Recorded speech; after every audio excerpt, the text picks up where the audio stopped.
Welcome to Voices Carry Live. My name is Randy Scott. You are joining me in studio, and we are broadcasting live from the beautiful village of Cary, Illinois. This is a podcast that is designed for you. This is your megaphone and microphone. I have been doing this for quite a while now, and I wanted to get this on a certain time slot so you can join me more regularly to where we can improve the conversation. I started this with the mindset of bringing the polarization of how social media can be to um, talking with your neighbor. Those two different uh, ends of the spectrum there. Um, that's what I'm trying to join in to where we start waving to one another in the car again when we pass each other by.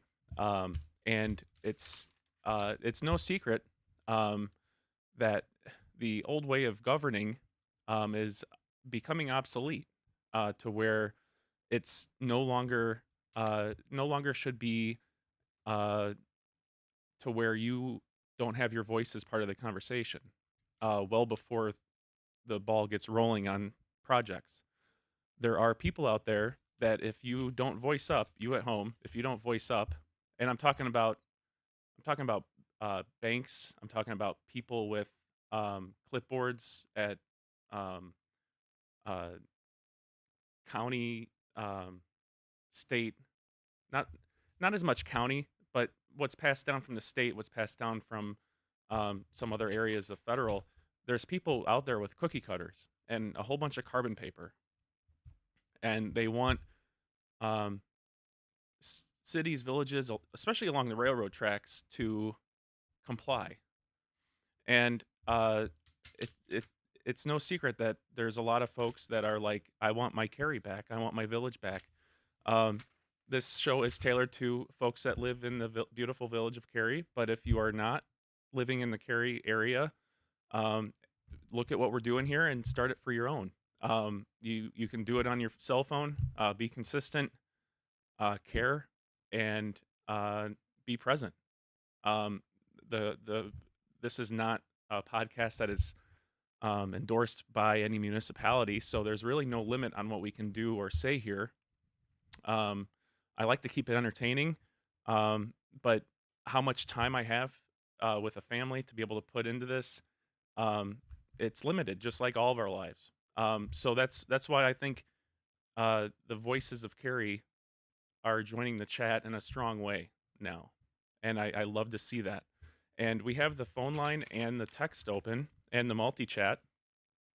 So um, last episode yesterday, we were going over a meeting. It was the discussion on fiscal year 26, fiscal year 2030 capital improvement program. And we were watching a meeting, and we do live watch parties of village board meetings and other meetings that they have. And it's not to critique. Well, it is to critique, but it's not to. Um, we have the mindset here of we appreciate our village officials.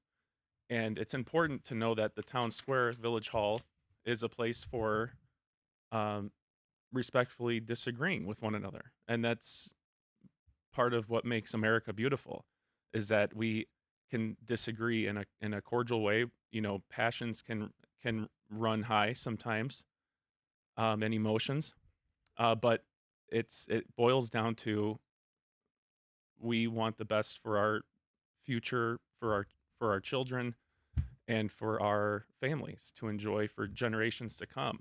And I think a lot of you out there can see the cookie cutters about to come down. And I am not against growth by any means, but I want to remain Cary, and I want to remain what made Cary beautiful and strong, and what attracted my parents to want to move me here when I was younger, and what I saw growing up. So um, let's dive in back into the meeting, and I provide commentary if there's a term I enjoy empowering. I don't enjoy the smoke and mirrors, man behind the curtain mentality of because essentially what you have is municipal corporation. It's literally a company. It's quite literally a company, and they don't have to necessarily advertise. I mean, they do some light branding to pull people in for tourism, for businesses, which much can be improved on. But it's a different it's a different scenario to where you're not uh, fighting for that repeat customer and trying to strive for that great experience as soon as they walk through that door. Um, I used to work for Walmart, and Sam Walton said um, he had the 5 foot rule, and you don't see this anymore, but he had the 5 foot rule, and if you're walking through one of their stores and a team member comes within 5 feet of a guest or a customer, uh, you're supposed to say hi. How's it going? And then if you have time or if they look confused, what can I do for you?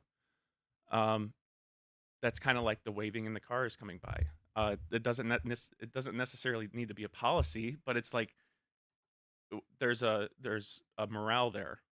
There's a spirit there that I want to tap back into. Uh, so what this meeting was, the last when we stopped yesterday, we stopped on. They were discussing electrical vehicle hookups. I believe it was. Well, we'll hear it. I think it's going to start right there. But this is a capital improvement program, a CIP. It's a planning tool used to provide a multi-year vision of the village's future capital needs. And if you noticed, I am wearing the same attire. I have multiple of these shirts. I wanted to have some sort of brand, and I was trying different flannel out with the vest while it's cold. I take showers. I uh, I have bought multiple of these shirts because I enjoy the green plaid. So I'm gonna stick with the green plaid. I was a fan of MythBusters growing up, and I was like the mentality of how simple it is to where you can focus on other things that are more important throughout your day, kids, family, what we're doing here, community, and you don't have to worry about what you're gonna wear the next day. So I bought multiple of these. You'll see me in the green plaid. Um, that way, being consistent, and it's to where I can have a plethora of the same attire. Um, so just so if you're like, wow, that he didn't, was he still like sitting there all night? No, I was not. So to put that to bed with that. But thank you for joining me again tonight. Let's dive back into the meeting here. And when we left them last night, they were discussing electrical vehicle hookups in the downtown area.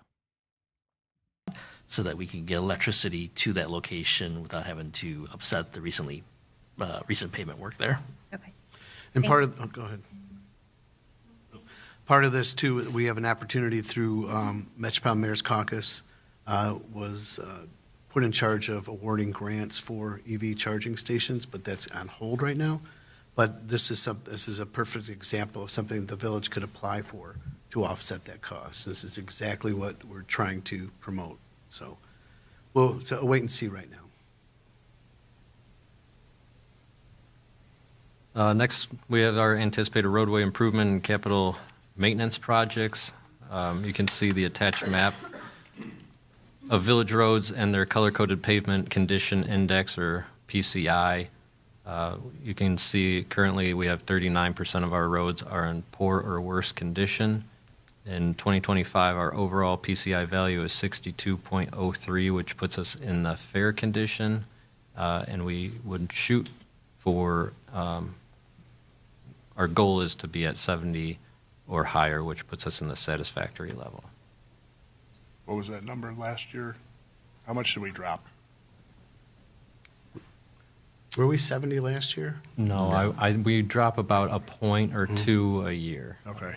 I We're want to say continuing about, to drop. I can't see the exact number there, but you can see Oh, thanks. the dot for 2023, is like Director Noonan mentioned, slightly higher, probably 2 or 3 points at most.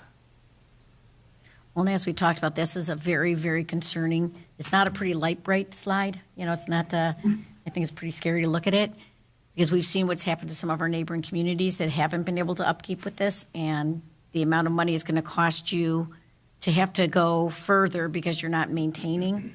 To have to go all the way down and grind all the way down is much more expensive than trying to keep it up and above that 70% satisfactory. I'd like to put a big giant circle around the fact that, and correct me if I'm wrong, the current motor fuel tax revenue only projected line Yeah. and the zero budget, no dollars, no road project at all line basically mirror each other. So I'm interpreting that as if we continue the status quo in terms of how we're funding our road program, we're not getting anywhere. We're losing ground significantly faster. So we have to come up with a different program, revenue source, whatever we're going to come up with it. We have to find a different way to fund our road improvements. Absolutely. I'm going to make a quick comment there. The thing about roadways, how I look at it is, we've been doing roads for a long time in this country, and when you have an expenditure like roadways, you have pretty much there's so much testing done on asphalt and concrete. You kind of know, depending on your region, a schedule of, okay, this is going to need to be done at this is going to need to be done at this time. You have that, you have the technology to be able to plan that out literally road by road. And one of the issues with why they're kind of behind the eight ball with road conditions right now is that that's a byproduct of not treating your street like it's Main Street. And that's a fundamental thing to where right before this, we were talking about sunshades, an alcohol venture next to a train track for a $500 a month land deal. I'm all for growth, not necessarily private public-private partnerships. You'll hear that, P3. But the most important resource you have is time. Like, that's a limited resource you have in life, and there's no different than in a municipality corporation. So all that time that's allocated to those 4 electric parking spaces, the sunshades, the signage, the everything that all the different things that require carrying $200,000 a year on average legal expense. There's a lot of irons in the fire to where you can't focus on the street that's out in front of your house right now. So you have to allocate some time back to off of Main Street. And that's what we're not seeing here. And that's why they're seeing some issues come up with roadways.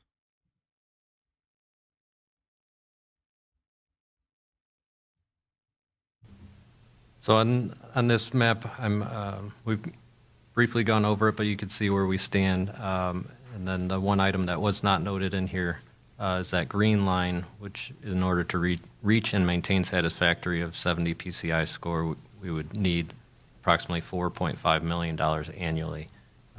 As a reminder, we're utilizing about $720,000 that we receive for motor fuel tax. We try to utilize as much.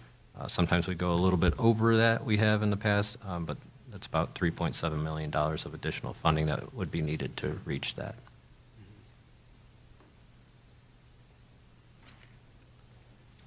Then, do you have something? No, we lost our pictures. But go ahead. So our 5-year road program, we in order to get all of this information, we utilize a computer software program that tells us what roads to implement that would help us keep as high of a PCI score as possible. Through that program, you can see our outline of the next 5 years of areas we are looking to resurface. Obviously, next year we have First Street, but we also are looking at East James Way, portions of Decker Drive, Asbury Lane, and portions of Three Oaks Road. I would point out in a very concerning tone, it's hard to get, I mean, you got this picture and you got the prior one, looking at the prior aerial that showed, and even if we're only addressing absolutely the worst scenario, we have failed roads, when we have failing roads, I don't see any of those addressed on this. And that is an absolute huge concern for me. I understand First Street, that's part of a program, there's some grant money, there's other things in play here as well. But what we're seeing here marked in 2025 and 2026, if my memory serves from one slide before that, we're not addressing any of our failed roads. Or, excuse me, thank you. There's a whole bunch of black on the top half there in the center that are not being addressed in that. And that is a huge problem for me. That we're again, it's only, if you add the two worst ones, it's only 7% of all the roads. Mm-hmm. But if you look at the way they're put together, there's certain neighborhoods in there that you're in a resident here in the middle section or up in the Foxford section, you're not getting to a main thoroughfare without going through a failed or seriously degraded road. And that immediately leads to the questions of what the hell are we doing?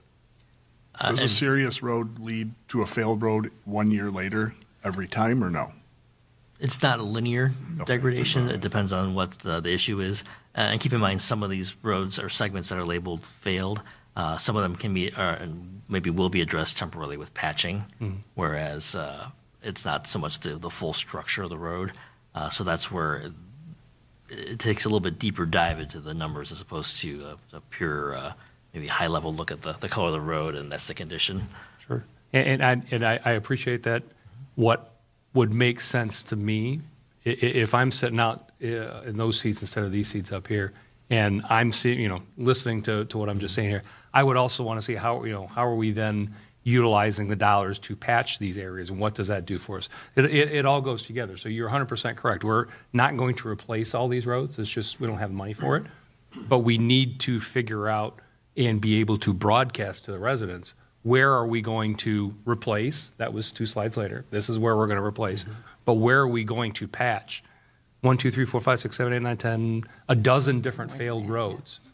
If I'm living on the back half of Foxford, or if I'm living down, honestly, Mayor, in your neighborhood, I really want to know what's being patched so that I can say, okay, maybe that takes us from, failed or serious back up to very poor for a couple years. And it gives me an opportunity to look at the 2027, 28, 29 for a complete redo. But this is absolutely highly concerning to me that we are not able to address our most basic need that everybody is saying should be our number one need. Correct. They're talking about roadways. It's 2025. I mean, we've all been on the interstate through. Like, I've driven the interstate a lot, and it's so weird. Like, you drive the interstate on very low maintained roads that are designed to be there for a long time, and they're perfect.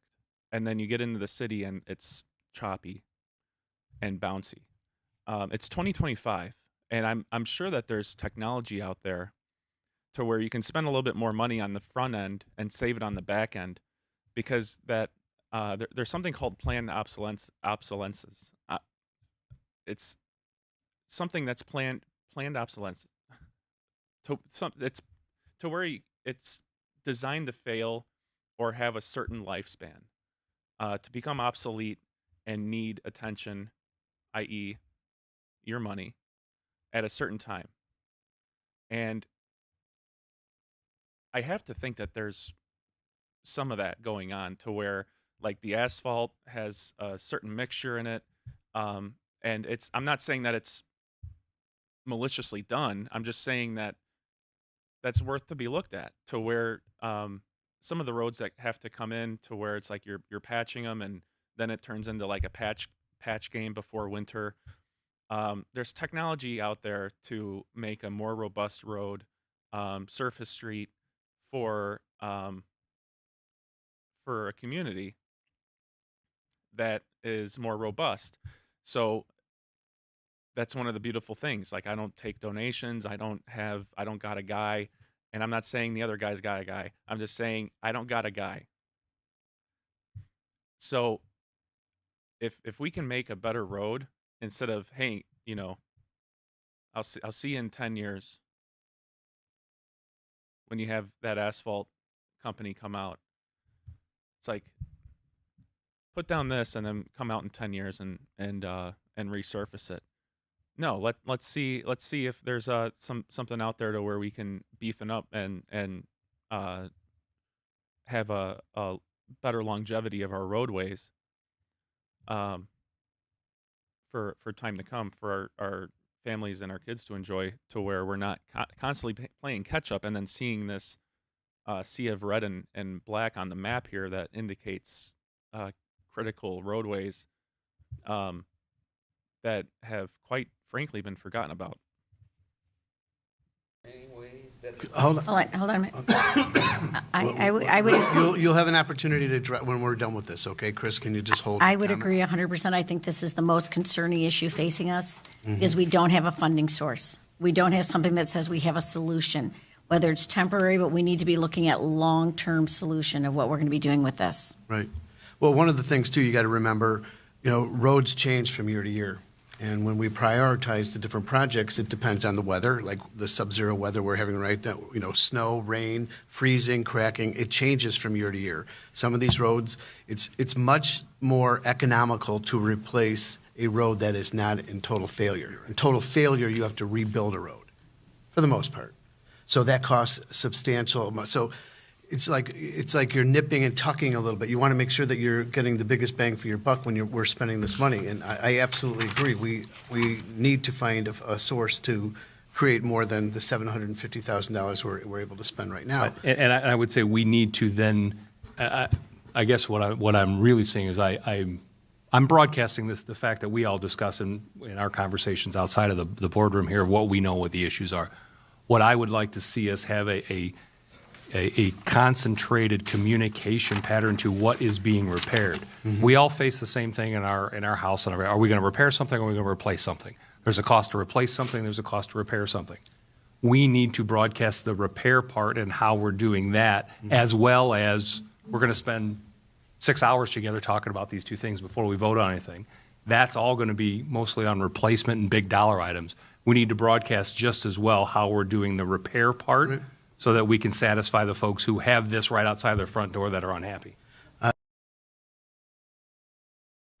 This comes back to the time thing, to where it's not just about they're talking about funding for roads, and there's a whole bunch of fancy footwork that's done for grants to get the downtown taken care of, and that fancy footwork takes time.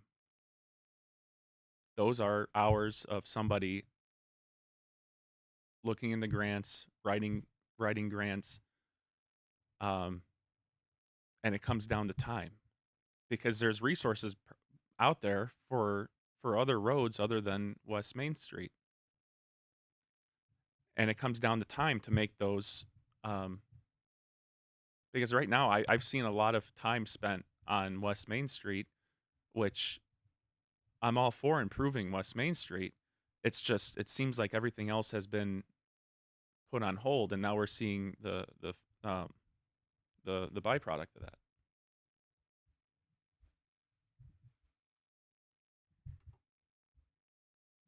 Well said. I agree with what you said. And you're going to love the next 4 slides. On the motor fuel tax, you showed the slide, I think it was the previous one. Is that a stable source? Is the state talking about cutting any of that out? Do you want to know the real opinion? Yeah, that's the concern. Okay, from Springfield, the motor fuel tax is going to stay the way it is, but the EV is taking away from the motor fuel tax. The EV vehicles do not pay to use our roads. That's where the roads are funded. EV charging does not. Any of the electric cars don't pay a motor fuel tax, so they're not paying to use our roadways. So that's something that is this number concerning. worse. It could go, but, they're looking at other ways to help us bridge the gap between what we're losing in motor fuel tax due to the EV vehicles using our roads and not paying for them to try to make us. So the conversations are being had. We talk about this all the time. The conversations are being had. We're looking at ways that we could offset some of the funding losses that we're experiencing. This It's is as inside plain and baseball. simple as that. And to answer, And inside baseball is great, but use it for more than just. They do, but it's not going to be It's anywhere not, near. that was That's one of. going, I think, directly to Pardon me? the state. It's not. Yeah, gonna that come goes to to us. the state. That doesn't come back to us. We've sat in meetings with the Senate president about how should we implement what's fair. He drove an electric car. He said, I drive an electric car. I drive on all these roads and I don't pay a dime. I go, yeah, we're like, yeah, that's a problem. That's how our roads are being funded.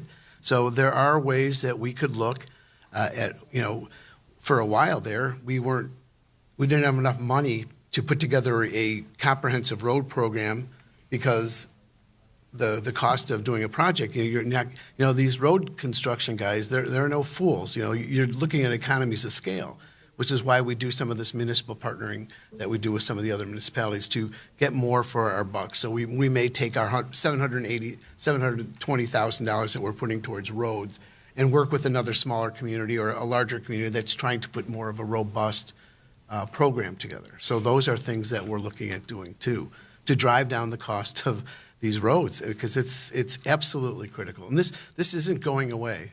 I've been involved in this since 2009, and this has always been a thing. So, we've got to find a way to really nip this in the bud. Eric, I'm kind of more of a visual person, so when you talk about these PCIs, a failed, serious, very poor, I would like to see some pictures around, hey, this is a failed one compared to, hey, this is a really, we all know what a good one is, but certainly, we had those in some previous CIP slides. it'd be awesome. Thank you. I was trying to keep it under 300 slides, so No. I deleted that, so I Gotcha. should have kept it in. But I'll just tell you what roads to go through. Yeah. This is a fair. I'll share that. Well, I with guess I got the everybody. map, so I guess I could just go. You could so. try. No, but it's, that was one of the things that, when, back in 2009, when I was a trustee trying to learn about all this, about the cost of doing major road construction. It's so much cheaper to just mill off the top layer and throw on some more, asphalt than it is to rebuild a whole road. So you got to put your money to where it's going to do the best. You might have had a road that was done 20 years ago and you're going to just do the top lift because it's cheaper to do rather than a road that's 30 years old and failing. Once it's really failed, correct me if I'm wrong, my public works friends, once it's failed, it's not going to get much, much worse. It's just hard to drive on and it's unsightly, which we don't want, but still, it's not going to, prohibit people from driving on it. So you got to look at these things, realistically. Yeah. So to that point, I think years ago, we also talked about possibility of some sort of a bond or loan or something to get a bigger dollar amount up front and then pay for it over time. So my question is are the MFT funds a set of dollars that we could earmark towards a loan over a period of time or a bond or something like that, Eric? So we could get X amount of dollars today, bring up the failed or poor roads quicker, and then just allocate the MFT funds over 3, 4, 5 years or what have you to pay that off? Yeah, you might recall back in November of '23, a trustee, I'm not sure if it was you, Trustee Dudek, had asked us to look at that analysis, and it did actually show that while the bump in funds all at once helped, it still dropped considerably after that because of the amount we could bond was not enough to bring it high enough to where it was still sustainable with that MFT funding remaining where it was at. Maybe to answer your question, we can have Kelly look into, our finance director, look into our MFT funds, a reliable source of revenue for bonds. So you just saw in real time in 2025,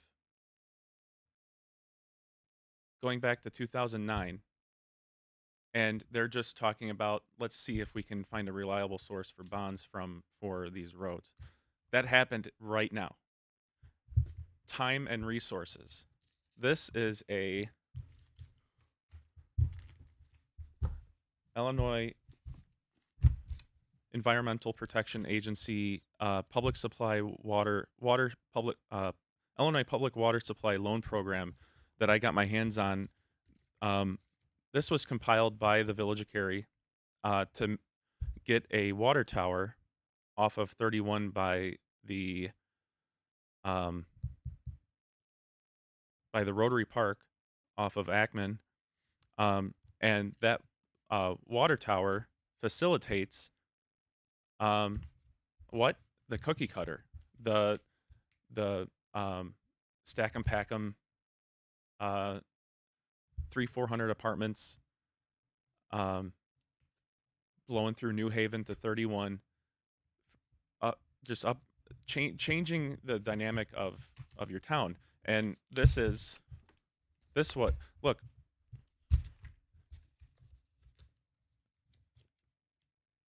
they had the time to compile this, but now in real time you got to see in a meeting them being like, well, maybe we can look into this. That's your road. So that's why we need a fundamental shift of where we're allocating our resources.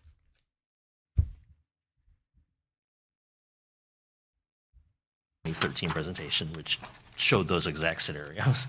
And actually, for a frame of reference, to answer Trustee Collier's question, when we did that analysis back in November of 2023, our projected MFT revenue was $730,000 annually. So based on the current numbers that we receive from IML and from our finance consultant, the MFT projections are dropping, as the mayor mentioned. It went down $10,000 just in the last 2 years, or last year, sorry. Just in 1 year. Yeah, and in that model, that 10,000 that you were short, if you have revenue bonds, that all the revenue is going to pay for those bonds, and that revenue comes up $10,000 short, that's $10,000 right out of the general obligation. That's coming right out of how do we pay our bills, how do we pay our police officers, to me, that's, with MFT as the backer, absolutely not worth the risk for all the reasons the mayor just mentioned. Thank you. Who's next? The map in front of you is our sidewalk concerns that we get either from staff or from residents. There are over 4,000 of them up there, but the majority of them are on a low or watch list. The sidewalk replacement program is now part of our roadway program. We also have a sidewalk cutting program and in-house grinding for the smaller issues. Last year, we were able to replace a little over 4,700 square feet of sidewalk. And like we rise, you can see the unit costs for sidewalk replacement also continue to rise. Again, this is a perfect opportunity how regionally we work with our fellow municipalities to do municipal partnering to, get economies of scale to do more sidewalks than we could do on our own. So what the mayor was just talking about, economies of scale, that's something that we did at the firehouse, is also, instead of going out, it's kind of like going to Sam's Club or Costco to buy one item instead of going to a local retailer.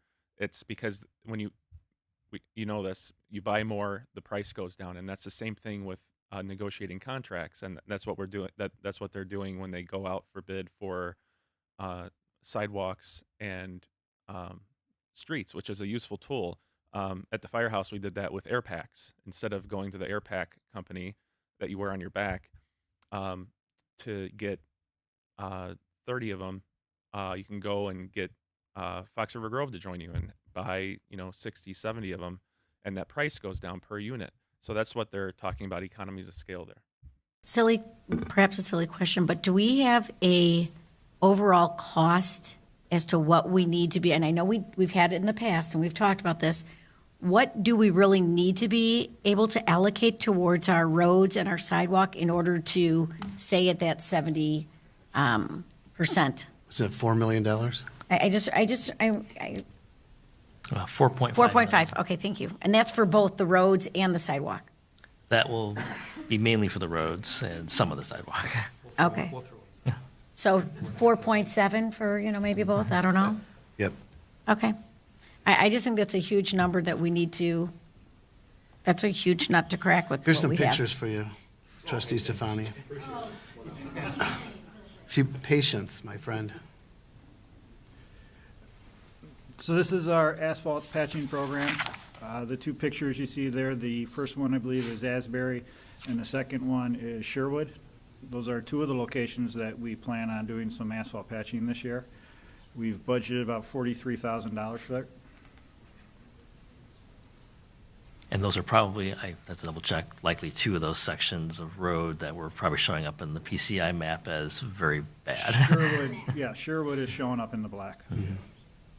But it's just sections of it. That's why the average of the road can be deceiving sometimes when the whole stretch is colored black or red. But hopefully the patching will mitigate most of that. This slide shows the breakdown in the road maintenance capital fund.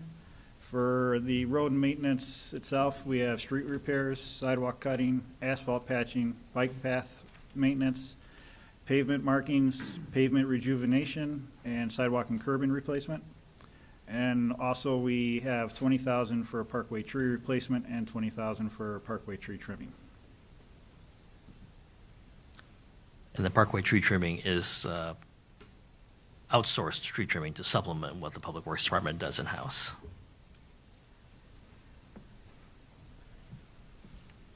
Additionally, we have the Georgetown Drive and Three Oaks Traffic Signal Modernization Project. This project includes updating the traffic signals. And the purpose of this is because the contractor that does our traffic maintenance work for our overhead signals has informed us that we need to start converting this particular intersection to LED signals as the existing light fixtures and parts are becoming a lot harder and harder to find. We would also complete pedestrian access and ADA crosswalk improvements. Also, an item to note of this intersection, it's important with the upcoming residential development that's currently in process across from the Municipal Center and the new D26 Transportation Center.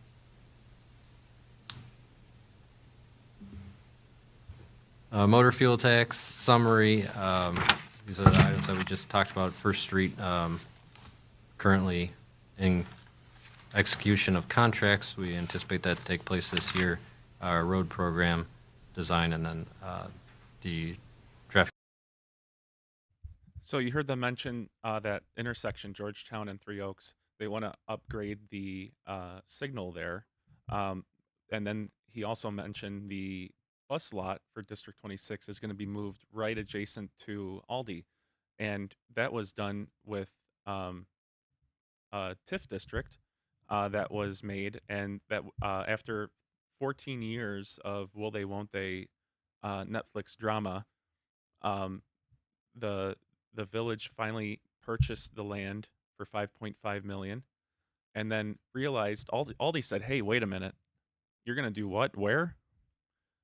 No, you can't do that. That's in our contract saying, hey, if you ever go to Aldi and there's like a road going nowhere, that's for future progress. That's either the village mandated that or they do that because they want like-minded people coming to that area, whether it be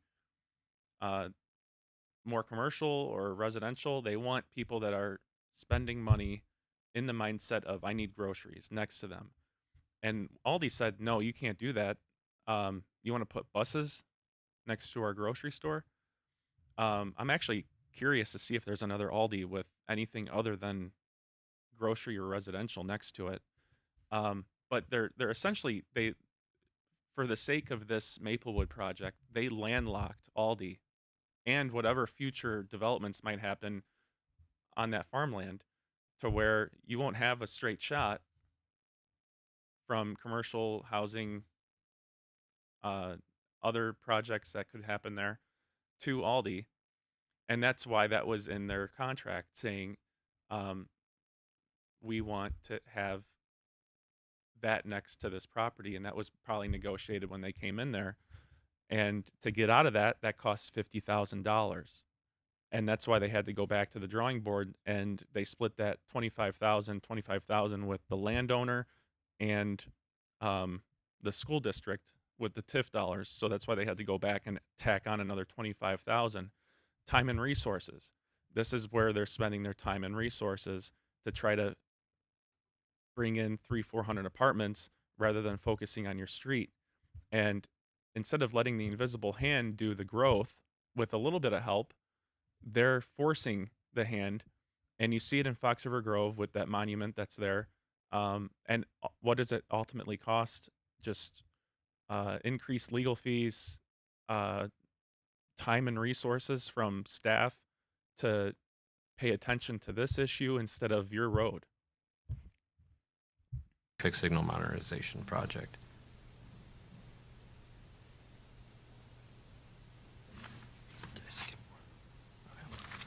All right. And then we just spoke about pavement markings. This is a stretch of roadway that I think the village board is familiar with. We recently implemented some parking restrictions and striping changes a few years ago to address some of the concerns with trucks that are loading, unloading, or stopping, waiting to check in with businesses on Industrial Drive. With it being in the 5-year CIP for resurfacing, this could be an opportunity to consider some modified striping to address some continued issues with regards to those trucks that are waiting to load and unload.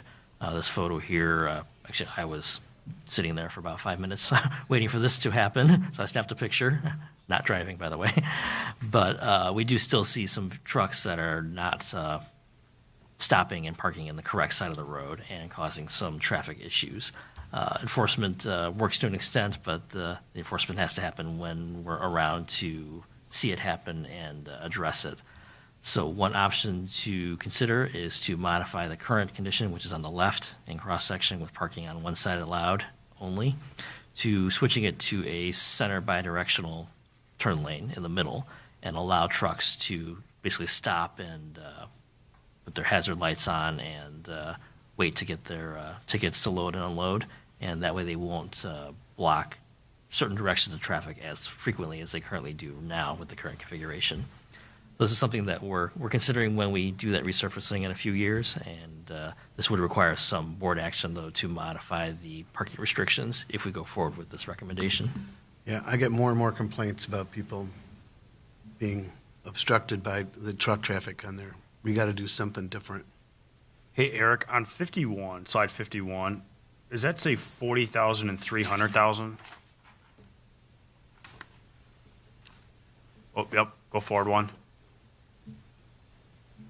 This one? No, Oh, sorry. so 40,000. is this planned or is this just something that's kind of out there?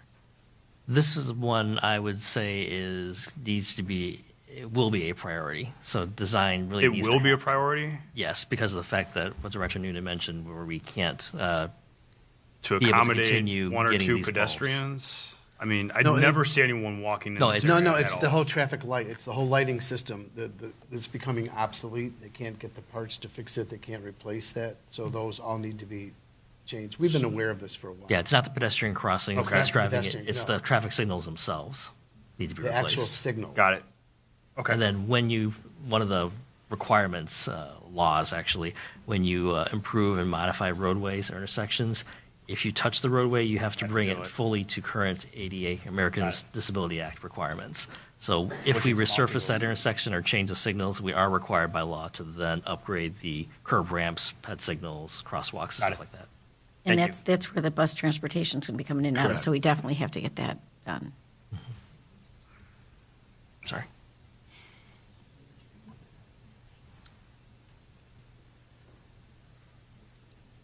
Another project that's been on the radar but currently unfunded includes the heaving repairs on Bristol Way. As you can see in the attached picture, the roadway around this area is separating and cracking from the curb line. Cost to replace just this portion of Bristol Way is $250,000. And this is one that we've been monitoring for quite some time. It's been in the unfunded kind of watch mode, because it does happen seasonally. With the moisture and the temperatures, it will heave like it's shown here, but then in warmer, drier conditions, it will settle back down, which is great, except for the fact that that's the edge of the road that a heavy garbage truck will typically drive along, and then that eventually causes the pavement to fracture. Is that, in that map, is that a failed roadway right now, marked as? I don't believe so, 'cause it's just the edge that's the problem. The rest of the pavement is actually in really good shape. Yeah, that wasn't done too long ago. Okay, yeah.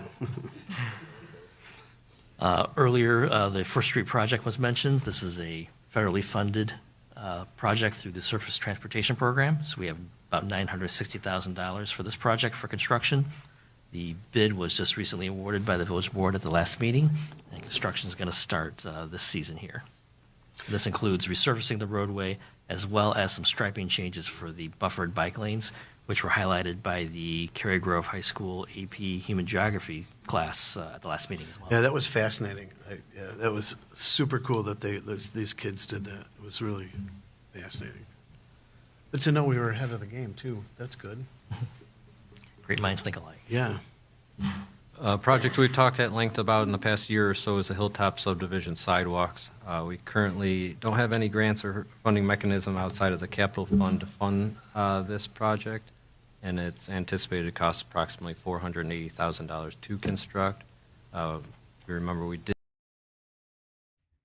This is a subdivision where, if you're unfamiliar with the subdivision, it's, you know, that AT&T building right by the Marathon, by First Street.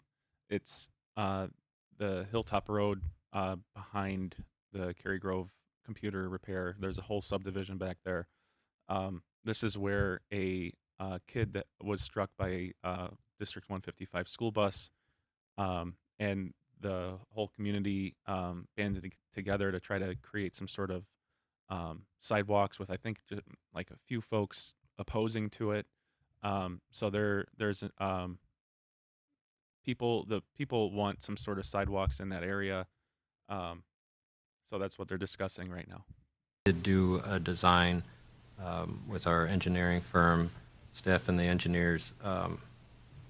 We've done our best during the design in order to work with the residents on those in favor and those opposed to strategically place the design. And what we came up with is what you see on the screen here, the orange area highlighting where those sidewalks would be placed. At this point, village staff would be requesting some direction on whether to move forward with this project in the upcoming budget year. Did we apply for any grants for this project yet and said no to, or do we don't know? We have not applied for any grants for this one, none that have come up that we That thought. eligible for it? That we would qualify for. Yes. Since we have some folks here from the subdivision, would you like to comment on what is being proposed here? I would. Sure, come on up and just state your name and address for the record. Charlie Middlestead. Hold on. We record all this, so you got to speak in the microphone. I'm not going to swear. You know, you got it going around the center island of the, now how is that going to be safe for kids? They're going to have to run across the street everywhere to get to the sidewalk? Which lot is That's your? jaywalking, isn't it? At the intersections, I would imagine. Which lot are you at? I'm in 109. 109? The one right on the corner there of Ross and Second. You're in 109, okay. So you're going to get a lot of sidewalks. Yeah, but then everybody else is what, everybody Well, I think- pays taxes. It should be one person gets it, everybody Well, gets it. we're trying to, we've had robust conversations with your I know, neighbors and it's about been going this. on, it's got the whole neighborhood torn apart. I know, Half and of the it's people don't even unfortunate. want sidewalks. We And you're gonna understand. spend all this money for half of the people? Yeah. What Well, about we're us trying at? to, we're trying to And all appease the kids- Now, situation. listen to me, all the kids live on the outside circle. So For how's now. that gonna, they're gonna be running across the street like squirrels. You see what I'm talking about? And that's jaywalking. You think they're gonna walk all the way down the street to cross at where they're supposed to at an intersection with that ain't gonna work. Yeah, but this is something that You're not, even the people that lost a child aren't even getting a sidewalk. You know, whoever designed this should get an award for stupidity. well, they took into consideration all the public input, all your neighbors' input. We tried to come Yeah, up with a plan that would appease everybody. Well, you're There's not some appeasing challenge. me. Well, there's some challenge. Well, your lot, you're not, you wouldn't be as impacted as The top, the bottom right corner of your screen right now is where the bus accident happened. Right at that corner there. Um, and then the top right is where the dispensary is at, which uh, the village board approved something called a zero lot line. The ability for that dispensary to build up to the person's property with no relief, and that's what they approved. They said zero lot line, um, and that happened really quickly. Um, as far as the debate for sidewalks goes, like, I enjoy like creative solutions and uh,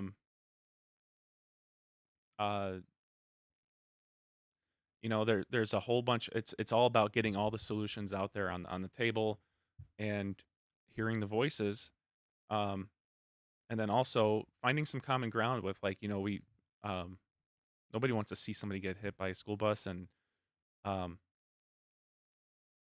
do you have opportunities to do something in the backyards of um, these residents along the lot line, or relief, or to where kids can navigate, um, and it's just coming up with solutions and hearing out. That's what the um, mayor is listening to this resident right now. as I look at it, because some neighbors would lose like all their parking. There are some neighbors that don't have any area to put a sidewalk. So So what are you gonna do? Go each house? Do you want a sidewalk? Do you want no, a that's sidewalk? no, sir. That ain't This gonna is work. That's ridiculous. Well, this is why we Everybody asked. pays taxes. If one person gets a sidewalk, everybody should get one. I understand what you're saying. This is why I we're don't know having. where the hell you guys think that is gonna be safe for Okay, kids. thank you for your comments. We will take that into consideration. This is just we're just looking at opportunities And here. like I say, everybody pays taxes, everybody deserves a sidewalk. If you're gonna give us sidewalks, then damn it, give us sidewalks, not around the middle where the kids are gonna be more danger. What if a handicapped person wants to get, he's gotta go across the street. If there's cars parked there, the kids are gonna be running right out into the street. So maybe you have another fatality in the neighborhood. Just think about it. Thank you for your Guys, comments, sir. Gotta think about that. So you can see the orange lines there. This gentleman was talking about wanting if you're going to do it, don't half-ass it, just full-ass it and just do it. Wanted sidewalks for both sides of the street, instead of just a center, and then he's worried about kids coming across and trying to get on sidewalks there. So that's something that he was passionate about, and good to hear that he was. And that's one of the things too. It's like you can hear the passion in his voice, and he wants to be heard, and time and resources. Like you had somebody perish because they grew up in an area to where, like, for instance, when my kids and I are out in our front area, I use the sidewalk as a landmark. I'm like, okay, this is as far as you can go, and even if you're on the sidewalk, be vigilant. Look for cars. That landmark. So it's like if that child had that parenting, not saying that they were, you know, if they had that, if the parents had that tool of the sidewalk, saying like, hey, this is the area, and it has something that it has, the age of the community and the time that it was put in, but you have this tragedy, um, and then time and resources went into making this stack of and other things. So it's funny to it's not funny. It's frustrating to see all these time and resources go into things that are not of unifying. He mentioned that the whole community is torn apart about it. And instead of having leadership being like, this happened, we're going to dedicate this project in the name of who was lost. Everybody's getting a sidewalk. Do the Oprah. You're getting a sidewalk. You're getting a sidewalk. You have sidewalks now. Now the whole village is now the whole community is at ends with this issue. But we have a water tower going up on 31. Anything from the, oh, geez. Hi. John Robach, 120 Cherry Street. So whoever designed this designed it as a way to save money and also try to appease people. Couple things. Because we don't have a grant, does that factor into this with the sidewalk? Because the comment was before at a previous meeting was it had to be so wide because we were getting a grant, and because that grant we had to follow certain processes. Two, the subdivision has a new neighbor at 15 2nd Street, all for K9. They just put in new parking and a new sidewalk. That sidewalk is not 5 feet wide, I don't believe. I don't know how it could with the parking they put in there. So we are putting in skinnier sidewalks in the subdivision. With that new neighbor, there is increased traffic into the neighborhood. There's also increased traffic coming from 20 on your map there, which is the new vertical dispensary. People, because they can't turn left, turn into the subdivision, either throw a U-ey at Ross or they go all the way around the subdivision. I have cameras, I can show you footage. I know people drive into the neighborhood and drive right back out. I've followed people that go right to the dispensary. I'm in agreement that everybody should get a sidewalk. Whoever designed this is trying to do it, trying to appease the neighborhood, but the cheapest way possible. Well, I don't think it's the cheapest way possible. We're trying to appease the neighborhood. You've got a split neighborhood, and it's a horrible situation. And, you know, we're not the bad guys here. We're trying to work with the whole neighborhood, trying to listen to what everybody wants and come up with a solution that will be best for your neighborhood. Just curious, all of the new construction where you're doing residential, you're requiring sidewalks, correct? Correct. True, but this was done way before that. This was kind of grandfathered in. No one ever wanted sidewalks there before. In all the surveys that we've done in all the years leading up to this horrible tragedy, Thanks for bringing that up. no one wanted sidewalks. Since the last time you've done your survey, at least 5 of those houses have sold to different people.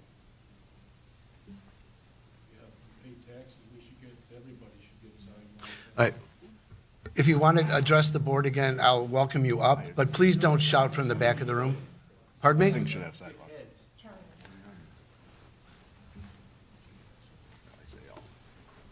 Hey, Ellen Branson over at 15 Ross. I just wanted to honestly thank you for putting something together. Just from the perspective of a parent, perspective of a parent who has a child with a disability, I think having something is better than nothing. And, you know, is it going to solve everything? No. I also believe, yes, like. Mrs. Branson, can you pause, please? I'm so sorry to interrupt you. I can't hear you. Can I just ask you guys to just please quiet down? Because I can't hear somebody at the microphone. All right. Thank you. Please don't be rude to her. Is this better? Yeah, that's fine. Thank you.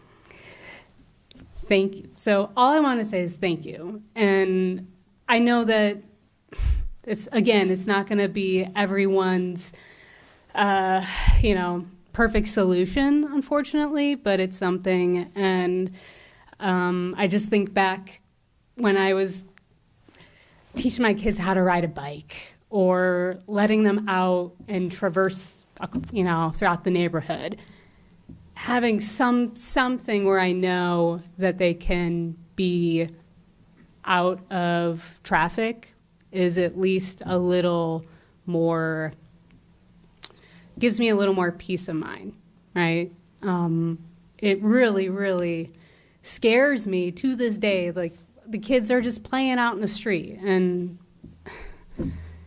this isn't going to solve everything, but it's something. So I'll take it. Thank you. It was nice for the mayor to let folks speak there. I just had this thought, like that gentleman had a great point. Like, folks trying to get to that dispensary to get their weed, if they're not already high, are ripping U's in that town in that subdivision with no sidewalks, and the kids are out playing on the street. This village knows how to strike when the iron's hot and make things happen, but it didn't happen here. But you see it happen with everything else if your street's a main street. So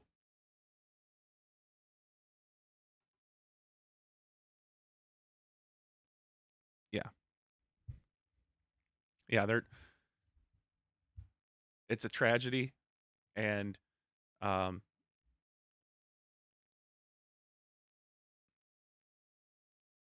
yeah. Is there anybody else who would like to comment on this? Okay, anybody else from the board want to? I think we would be well served as a community to take a couple things into mind. Number one, in our decisions, we cannot let perfect be the enemy of good. Is this perfect? Absolutely not. Is this good? It's an improvement. And to the comment of sidewalks everywhere, absolutely, everybody would love to have a sidewalk. By putting it in this format, we're not excluding a future year of doing the remaining areas. So it's our job to be fiscally responsible, and it would be very easy for us to say, you know what, we're just going to tax you all the maximum. We need $4.5 million to make our roads work. That's not feasible. Putting every inch of sidewalk in this neighborhood where 50% or so of them don't want it, that would be feasible. Not financially feasible right now, but it would be something we could do. In this option that's in front of us right now, it is good, but it's not perfect, and it's a start, and it's potentially not finished. The worst thing we can do as community leaders after a tragedy is to bury our head and say, boy, I hope that doesn't happen again. And I, for one, will not do that. And if the 50% of the folks up here disagree with me, that's fine. If they don't want to vote for me, that's fine. I'm going to do what I know is right. And in this scenario, I think this is right. You're going to have more fatalities. You're going to be running. Thank you, sir. You had your I'm opportunity, gonna and I ask would you- appreciate it if I can have my opportunity. Thank you. I appreciate your comments. Bunch of bullshit. You guys are all idiots. Fuck you. Get out.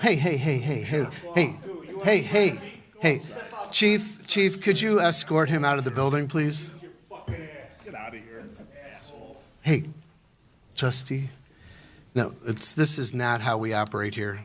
I won't tolerate this type of behavior, period. We're not the enemies here.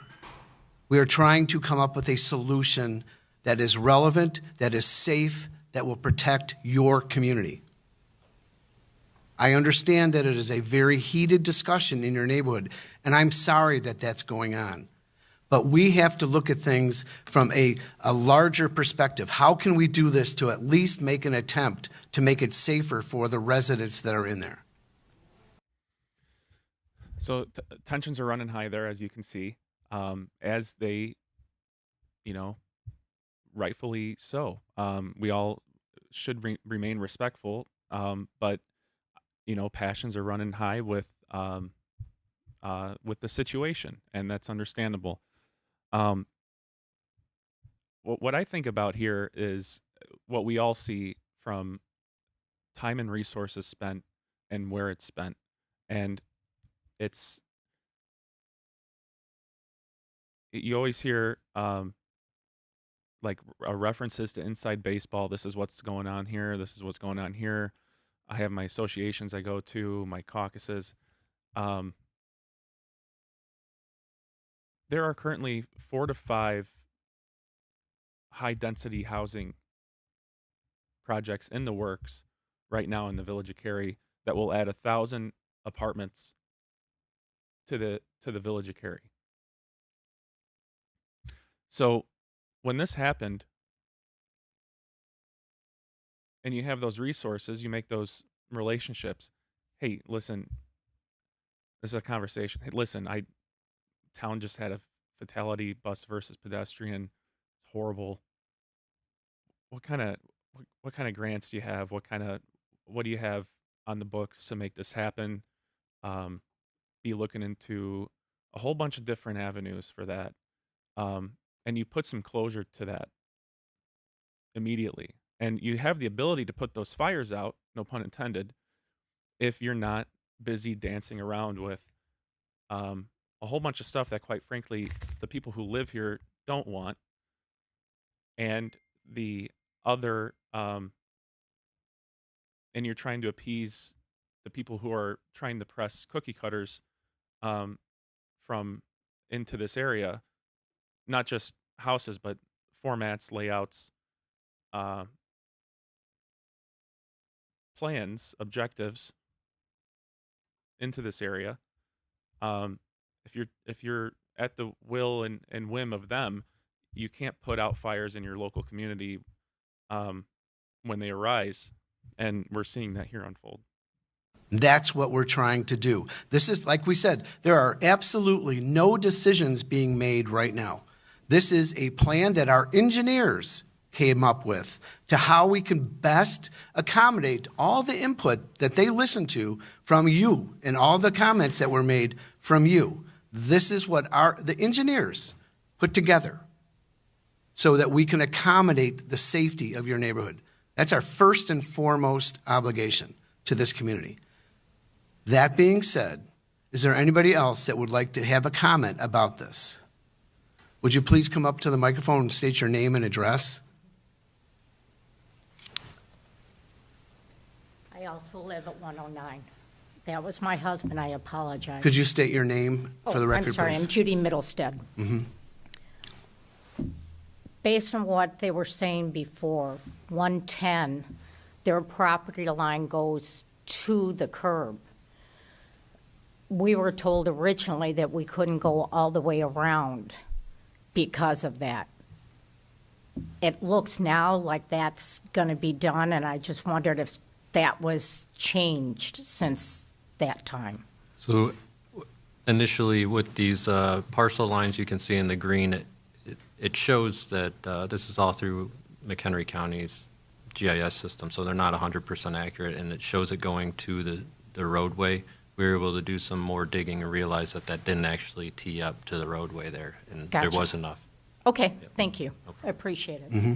Thank you for that. It's very, very, very pertinent. Thank you. Anybody else would like to make a comment on this slide?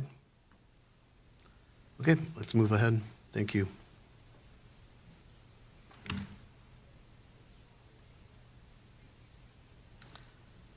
Another project in the radar, unfunded, but something of importance that we would like to keep some focus on is the intersection of US Route 14 at Three Oaks Road. So this is a project.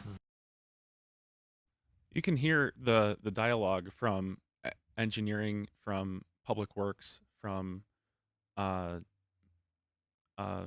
village manager, very smart people. And it seems to be like there's a glass ceiling, and you can only do as much as the person above you allows you to do. And it's got to be frustrating to have this outcry and have these resources tied up in other stuff that is important, but it comes back to why. Like, why are you trying to force feed all these projects and then while not being able to take care of issues like this. So I see a lot of potential. That Mayor Kounick has been able to have included in the McHenry County Council of Governments transportation priorities, which will hopefully lead to some additional attention at the state level to maybe lead to a partnership with IDOT to help improve that intersection. So as many of you probably are aware, there's capacity concerns at the intersection with the volume of traffic turning from 14 to Three Oaks Road and vice versa. Sometimes the queues for eastbound Three Oaks Road do back up almost as far, if not past the Georgetown Drive intersection. So the CIP identifies that conceptually this improvement would cost in the neighborhood of about $6 million. So it is obviously a state maintained roadway, along with Three Oaks Road being locally maintained by the village. So it could be a potential candidate for future federal funding. So one of the things that we would like to identify and put in our CIP is the opportunity to do some more conceptual engineering to hopefully lay out more details of what the road may need to look like to help convince IDOT and maybe some other grant programs to support the project and improvement down the road. Is there any way that they could tuck that under?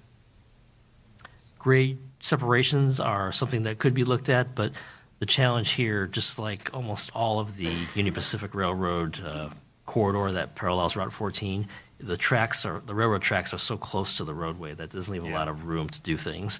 So typically, it's more intersection. Yeah, it'd be cheaper to go under, but you don't have the distance. We don't. Yeah. They're doing this down in Route 14 in Barrington. Don't you know anyone in Barrington? Yes, I know the mayor real well, and it took a decade to even get it to where they're going to start the construction now. They've done it's going to start, but I've talked with our legislators about this. This is a priority for our regional legislators as well. They understand it because although people think that Route 14 and West Main is our most accidents in town, it's actually this intersection we have the most accidents. So it's a safety issue that we're lobbying for as well. So these are hopefully, when the state kind of gets their thing figured out, which we'll find out next week. Don't get me started. But, this is something that we're working on, and we've been able to work through McHenry County to highlight this intersection as well as the one in downtown Cary is a high priority. Is the western portion of Three Oaks Road, is my memory serving correct that either the township or the county is involved in that portion west? I mean, basically from Stryker on, and is there any opportunity to work with them and maybe have a project larger in scope that, potentially goes all the way to the new hospital?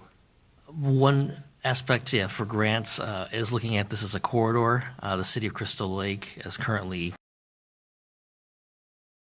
I'm going to try to pull in this right here, show you where they're talking about.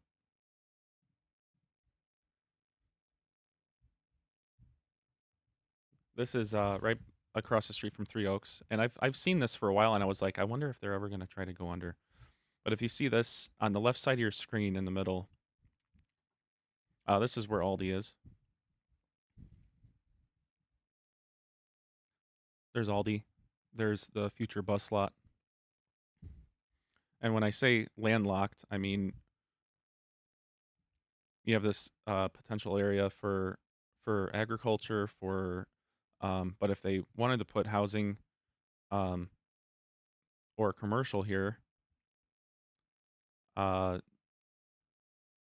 Aldi's now landlocked by bus parking right to the left of Aldi here. And that's why they had to pay $50,000 to get out of that verbiage in that contract. But going to the intersection, I've ridden my bike here. You have to wait here, and then you kind of time it with the light here. Once you see it going through its cycle, you start pedaling, and then by the time you reach to about the intersection, it turns green, and it's kind of a dance. And I was always wondering if you see that circle there. You can't see my cursor, but the circle in the sidewalk in the middle left side of your screen, it parallels up with, on the other side, the sidewalk on the right side of your screen in the middle. And I was always wondering if they're going to go under, kind of like you see in Crystal Lake or how the mayor mentioned in Barrington. And what I think comes back to time and resources, I think what they're waiting to do to pull the trigger on this is there's the village hall, and then they land right to the right of Goddard. They want to put rentals. I think they're waiting for this to have that connectivity to pull the trigger on that to go under or reconfigure.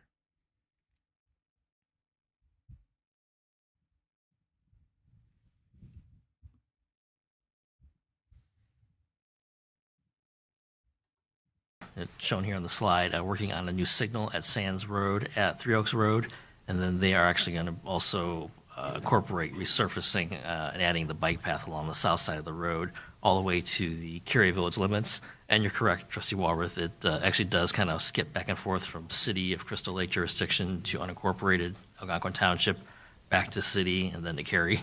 But yeah, up to the Stryker kind of property line there. It is those two jurisdictions. So that work's actually going on. They had federal funding for that, and it begins this year. You probably see a lot of the utility work being finished up right now as we speak. But the other project that the Council of Governments has on the regional priorities list is the Route 31 and Three Oaks intersection, another intersection that's had a long history of traffic concerns dating back prior to my time here in Cary when I was in Crystal Lake. It was something we had brought to IDOT's attention back then. That intersection, along with this intersection, could be paired perhaps as a corridor for grant opportunities. Yeah, and this is the reason we've been able to have such success with the legislators is because this is really deemed a failing intersection. It can't handle the amount of traffic that's going through it right now. When you think of the new hospital, our largest employer, got the large shopping center that's just south of this, people cutting through all the time. If you could mitigate some of the traffic concerns from that intersection coming all the way through Cary, that'll help us in the long run too. So you look at this entire run, they're well aware of this, but from my perspective, for representing Cary as well as the region, this has been identified as a priority intersection. So we'll see. Next, the Rawson Bridge Bikeway improvements. This is a joint Illinois Transportation Enhancement Program, or ITEP, grant was submitted with the Village of Cary, the Village of Port Barrington, Algonquin Township, and Nunda Township. That was submitted last fall. We would anticipate hearing the status of the grant application in the next few months. If we're successful in getting the grant, we would expect this to be a multi-year phased project. Phase 1 design, these numbers that you see on the screen are just the Village of Cary's portion. So phase 1 for the Village of Cary would be 42,240. Same with phase 2, which would take place next fiscal year 26-27, and then in the third year, we would anticipate construction taking place with phase 3 construction engineering, as well as our portion of construction, which would be we anticipate right now $528,000. Do you want to just for the public's list all the participants? This is a great project. Yeah, the participants are the Village of Cary, Village of Port Barrington, Algonquin Township, Nunda Township, and even beyond that, we're in coordination with Lake County Department of Transportation. They're not part of the grant, but this would lead right into their jurisdiction and their Lake County Forest Preserve as well. Through the grant application and talking with those other entities, we were able to obtain letters of recommendation from other entities that were very excited about this project, including the Cary Conservation District, Lake County Forest Preserve District, Lake County Department of Transportation, as well as resolutions signed by the municipal and township entities that are involved with this project as well. It's a great example of It is. working together and in cooperation with other taxing bodies about how we can improve the lives of people that are impacted by this. Mm-hmm.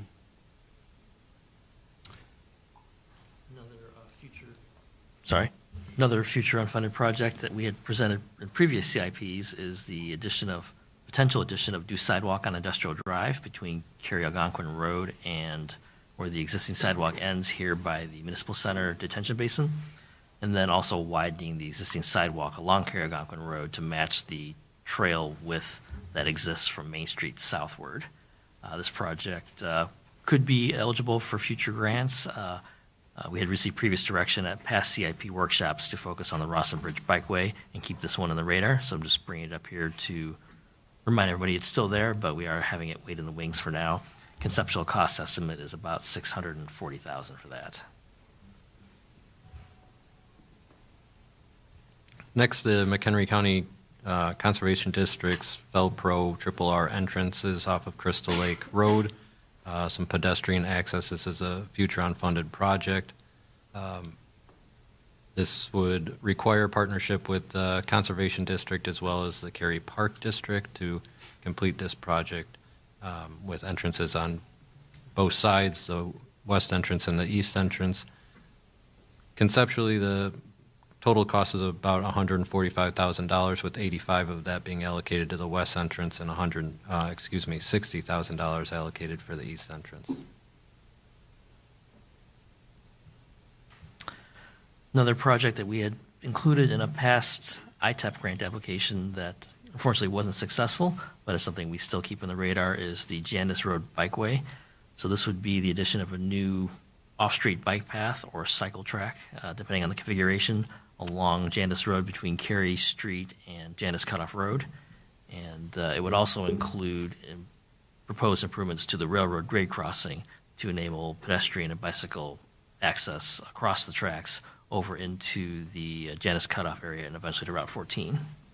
That project has a total conceptual estimate of about a little under $1 million. But again, just putting it in the radar and not something we're recommending including in the current 5-year plan. Going back to some of the comments Trustee Dudek made earlier, the US 14 West Main Street intersection safety improvements. This is where we talked about the overhead signage and the pavement markings.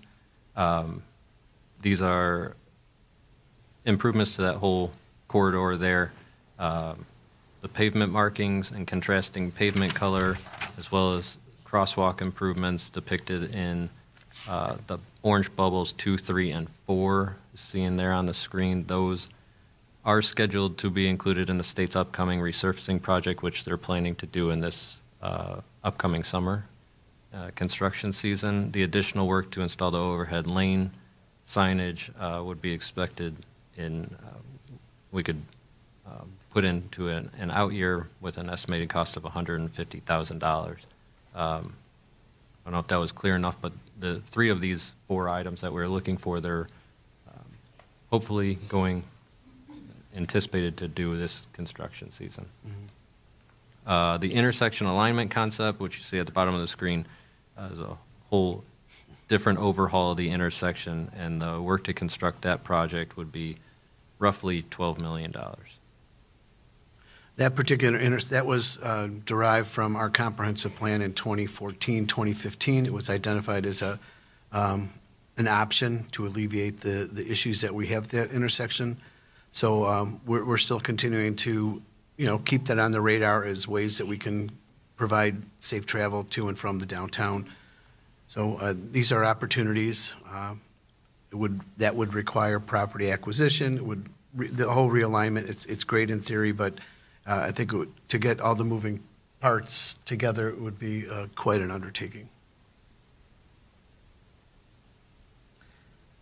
Another smaller scale project that could be in the radar for Cary-Algonquin Road at Fox Trails Drive North would be the addition of a left turn lane from Cary-Algonquin Road into Fox Trails Drive North. Currently, there is an existing left turn lane at the southern entrance to the subdivision, but for some reason, there's not one on the northern entrance. So this concept would be a left turn bypass lane. So because it's a T intersection with no driveway on the other side of Fox Trails Drive, just widening to have a passing lane should there be a car waiting to turn left into the subdivision. This would require, obviously, participation and partnership with McHenry County DOT as they have jurisdiction over that road. Summarizing the roadway improvement projects, all of these items we previously gone over, minus those highlighted in pink shade there, which include the Cary Algonquin Road, Silver Lake, and James Way Roundabout, which is approximately $1.5 million of on-program funds. First Street extension north from Three Oaks Road to Crystal Lake Road, and the Hilltop subdivision sidewalks, which we just discussed.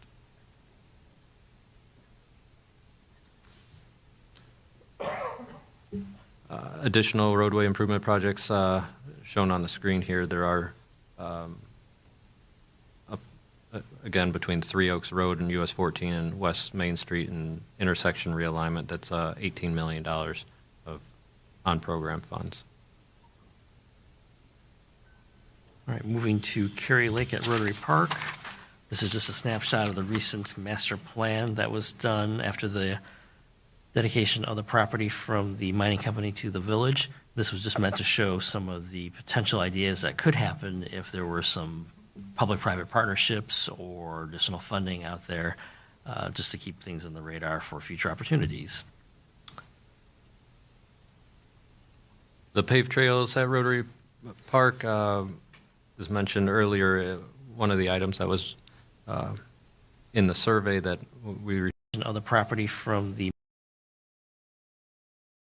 Well, that caught my attention because of how short and brief that was. But we're going to take a look at it.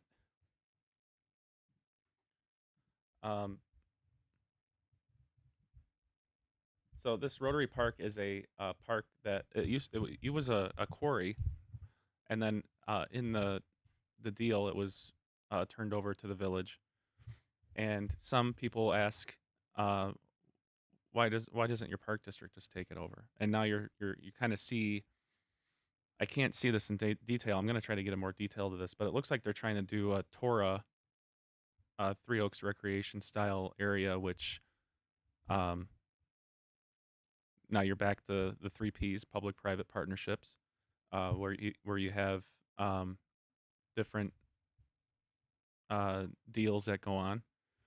And it looks like at the top left of your screen they have kind of a like what they have at Three Oaks Recreation Area. If you're not familiar, they have kind of whole meeting place, and there's commerce and food, and they like kayak rentals, which they have already. But they touched on this earlier with like having potential for having swim up movies and all this other stuff. Time and resources. So this is beautiful. But the 3 Ps, public-private partnership, sometimes there's fancy footwork in there. And this rendering was time and resources to create rather than putting out that fire in the Hilltop subdivision. On the top left corner of your screen is where this whole packet was made for the water tower, saying that the whole village needs it. The whole village needs the they want to do another wastewater treatment, like a satellite treatment facility and a water tower with a well. And they're saying for the safety and health and safety welfare, the whole system needs that. But if you look, they're putting in 300-400 apartments right next to it, and they had some overlap there, which was kind of provides contrast to why they've been working with and dedicating time and resources to this well venture, water venture. And then you also have it all kind of ties up in a nice bow of, well, if you park off of Clausen, you're going to have to walk all the way to get to all that recreation area, right? You have to walk all the way around the lake. And why would you have all that on the other side? Well, there's 400, that's just phase one, apartments going in with some pad ready retail. So it all kind of comes together in a full circle and end scene with that of why the park district doesn't have it. Now there's talks of turning it into a Torah. They spent all of 3 seconds on this slide. You don't need to know about it. So, but in the meantime, we can't get sidewalks for a subdivision that recently had a fatality on it. Just time and resources.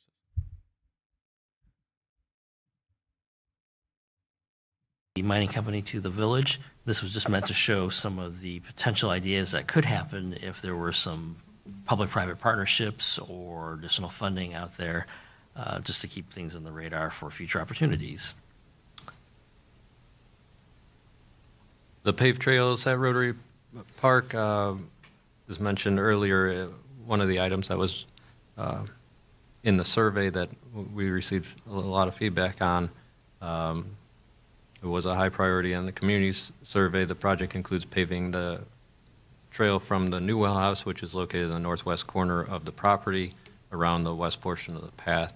Estimated cost for design is $15,000, and to construct a paved trail would be around $300,000. That's Route 31 on the left side of your screen.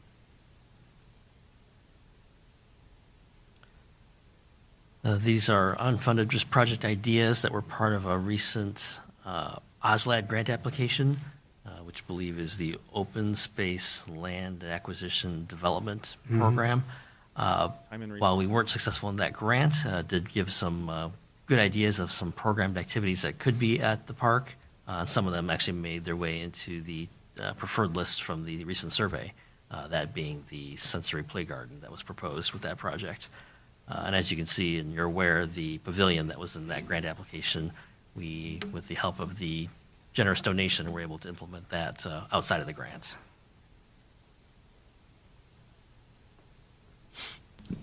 An additional future unfunded project is the purchase of a UTV and a storage shed for out at Rotary Park.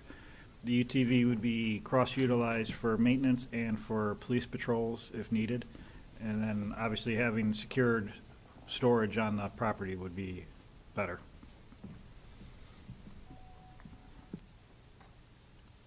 Summarizing the Cary Lake So now we're projects, making park items district listed within a park above, district including for the the Village of Cary. kayak storage structure at $10,000 for fiscal year 25-26. This is a storage shed that we would be installing, Public Works constructing and installing in conjunction with Midwest Kayaks, in coordination, I should say, where we would install a structure and a pad, and they would purchase rental lockers for kayaks for the public to utilize. The other just item of note, obviously Public Works is working to coordinate the maintenance of the native landscaping in the park, which includes combinations of controlled burns and invasive species mitigation. So that's a bigger ticket item, but an important one.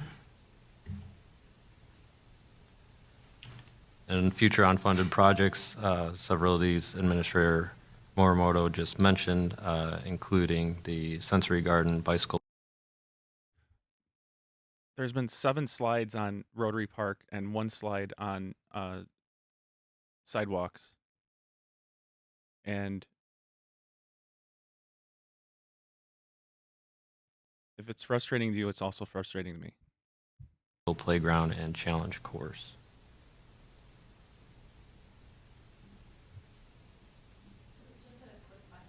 On Rotary Park, there's no space here for a beach down the road farther and farther and farther out, right? Because it's too expensive? Is that what was said? Correct. It was cost prohibitive, and during the master plan process for the park, which this map was the result of that, there were discussions prior to the transfer of the property to the village about whether or not the grading could happen to make a That's beach right. possible.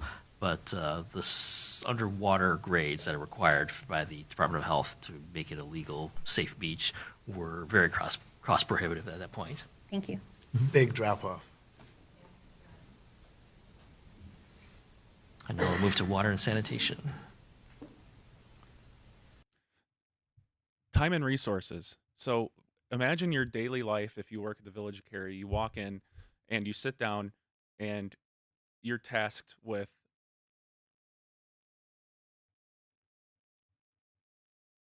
Rotary Park. You're tasked with uh, all the fancy footwork for everything else. And you have residents asking for sidewalks for a community of where there was a fatality. And then you have streets that are coming up on critical failure. You have streets that are needing attention. Um,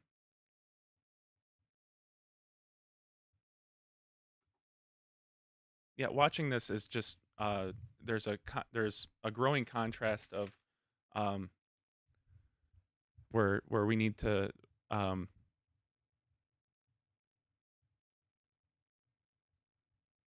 allocate some time better. Water System Resiliency Project, this is our new water treatment facility and well house in the northwest corner of the Rotary Park property. Project also includes an extension of the water main along Cary Algonquin Road.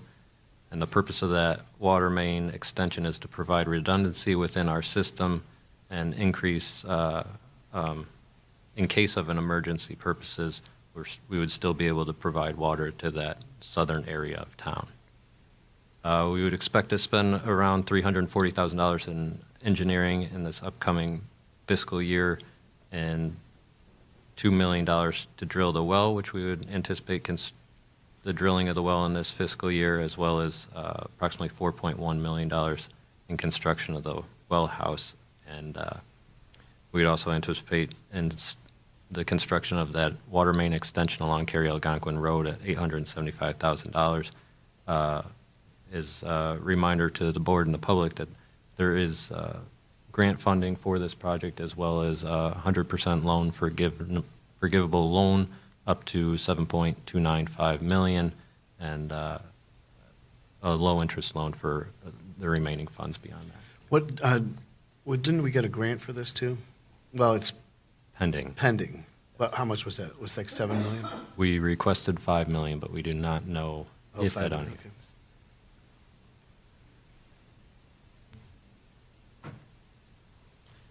The Bright Oaks water main replacement, this is a more recent project that recently went before the board for approval. As you may remember, we have a lot of several water main breaks within the subdivision. There's a lot of old 2-inch mains that serve the units within this subdivision. Over the past few years, we've had instances of breaks that on those 2 inches that have resulted in either staff resources or having to hire out the replacement due to the depth or factors outside of our control. This is a phased project, so we would anticipate the 1.1 million with an additional 45 to finish off designing that second phase of the remainder of the subdivision that needs water main replaced. Slated for this year is the rehabilitation and painting of Tower 1, located on High Road. This includes welding repairs, replacing of hatches, manways, replacing the overflow, installation of a mixer, and what everyone cares about, a new paint job.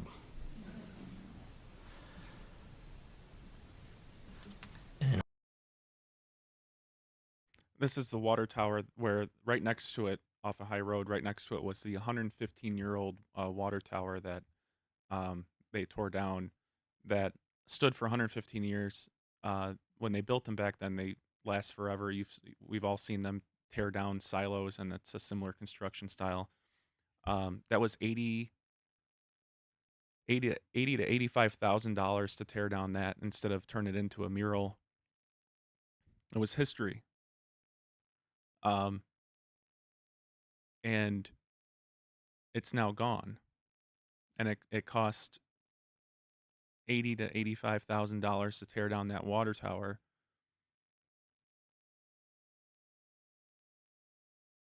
From a demolition contractor from the city of Chicago. So they had to pull their trucks from Chicago to Cary to demolish a 115-year-old water tower.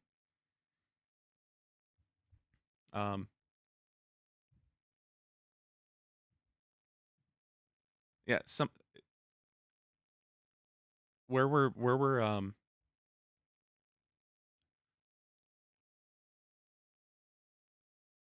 yeah, I'm looking forward to getting more into this, um, of going back to the question of why, like the why of are all these other things of so much importance of taxing your, when I say taxing, just tasking your just from hearing them talk, like your amazing staff, and you just had like a staffing mix up within Public Works, and I wonder if that was due to like strains of like vision disagreements, but um, you have such a capable team, and yet they can't take care of their town, and that's got to be frustrating because they're tasked with a whole bunch of other um, projects. Hopefully, the rendering is okay with the board. That mimics the scheme we have at Tower. Do you remember 4. all the conversation about the water tower over here? Oh my gosh. Patience, people, patience. There's no hawk nest up there, is there? Not anymore. You know, we were patient. The nest moved. We're getting ready to start. I don't know if you guys heard that there was a hawk nest up there right when we were starting the reconstruction of it. So that was delayed until the mating season was over. We got hammered for that too. You know, we do it wrong all the time. But anyway. With the lead service line replacement and notification act, we were required in 23 to take an inventory of our water service lines. By 24, we had to submit that inventory and submit a replacement plan. By 2027, we are required to replace at least 7% of the lead lines. However, as you can see, we have already replaced close to 50% of the lines, with the remainder projected to be replaced by 2027, well ahead of the 42 deadline. And we appreciated the direction from the last CIP. The board gave us direction that they wanted us to accelerate that and take care of these as fast as we could. And yeah, I'm very pleased with the progress Public Works has made, and anticipate we will be one of the first lead-free communities around at this rate. Sorry.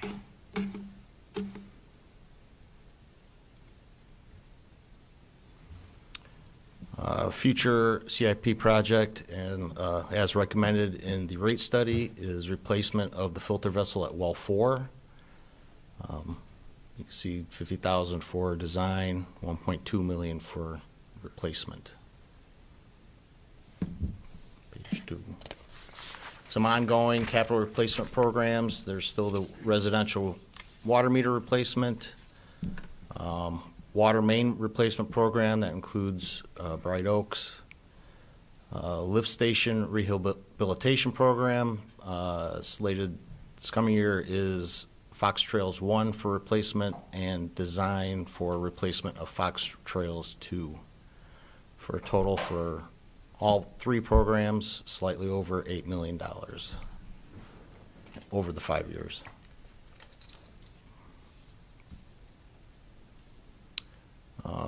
Some other programs, replacement of the Pines Booster Pumping Station, capping wells 8 and 9, which are being abandoned, well rehabilitation, equipment replacement of our dump truck that we use for main breaks.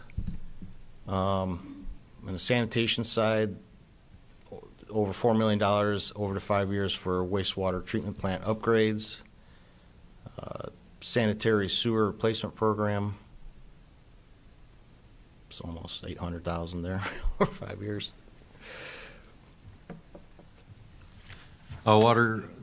Summarize the water and sewer CIP program here.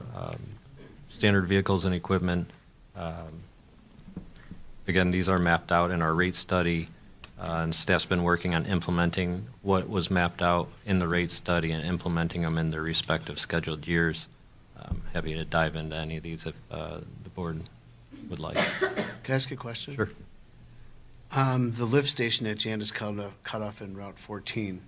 What's the cost involved in abandoning that?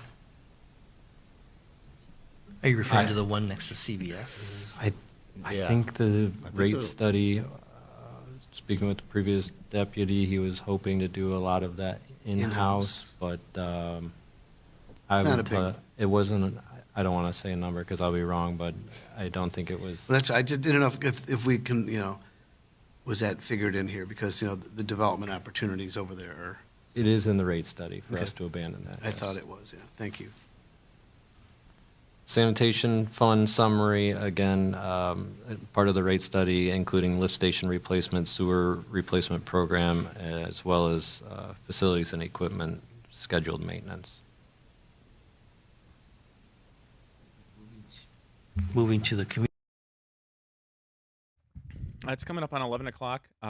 This will be a 3-part series, it looks like. There's about a half hour left to the meeting. That is, the meeting that we're watching is the Village of Cary discussion on fiscal year 26 through 30 capital improvement program, where they're discussing a whole grab bag full of stuff, stuff that's in the works, or projects that are planned to be that are either tabled or that they have invested in. I like to play devil's advocate with my way of thinking constantly. I never like to just. I always like to consider all sides, and one could have the argument of, well, we're doing all this other stuff, Randy, because it's going to create revenue so we can take care of the rest of the stuff. And I would agree with that, but there's so many instances of communities in Illinois and communities across the area now with this whole planned structure of how life should be. And it seems to be like they come in and your town in which you live in is now a playground for banks, investments, and 3Ps, public-private partnerships. And then when they've had their fun, they move on. And what I'm here is to do is to give you a voice and to let you know that you're not alone in seeing this happen to your community, to where that cookie cutter and that carbon paper and the sometimes snake oil salesmen that come through the area, we're going to show them the way out, to where we're not going to just hop on every single trend at the expense of some of the issues you see of rising with roadways and sidewalks and basic things that if there weren't all this time, resources, and money being put into developing these plans and having your staff come in each day, and now they're tasked with, well, I got to work on this grant for this project that has nothing to do with the immediate the residents of Cary that are quite frankly fed up and trying to voice up, and some people might not all see it, but when I started digging in, and I was like kind of like looking at other communities that have had these issues with like TIF districts being given and taken away, like candy. And then I started digging into like the why. Um, there's a feasibility of growth, and then there's like a blatant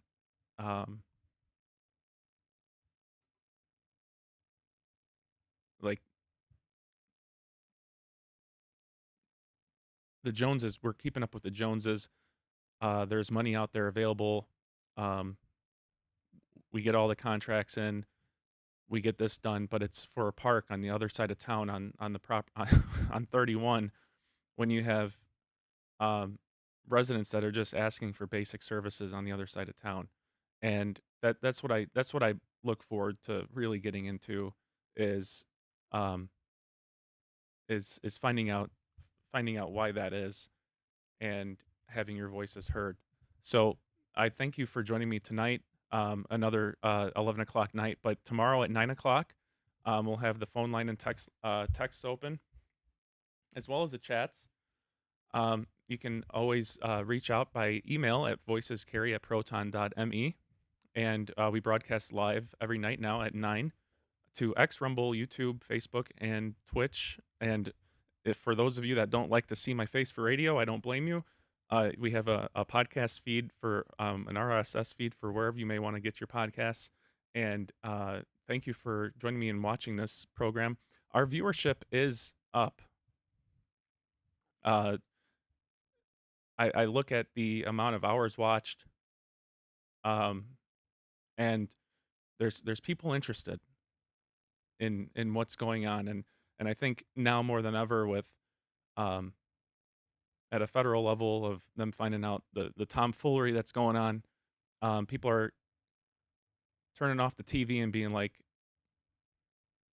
putting down the phone and looking up and looking out the window and being like, what's going on here? And I'm here for you for that, and will continue to be, and pick up your megaphone and voice out. So thank you for joining me tonight, and I'll see you tomorrow at 9 o'clock. Have a wonderful night, and take care. Thank you. You're confirmed at T-minus 10 seconds. And counting. 10, 9, 8, 7, 6, 5, 4, 3, 2, 1! Reach for the sky. Huh? This town ain't big enough for the two of us. What? Somebody's poisoned the water hole. It's busted. Who you calling busted, Buster? That's right. I'm talking to you, Sid Phillips. We don't like being blown up, Sid. Or smashed, or ripped apart. We? That's right. Your toys.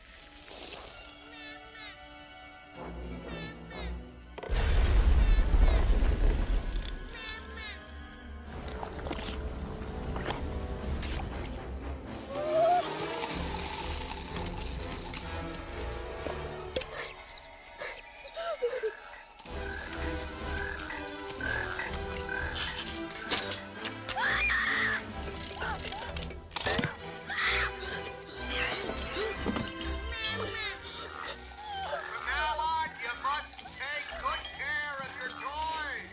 Because if you don't, we'll find out, Sid.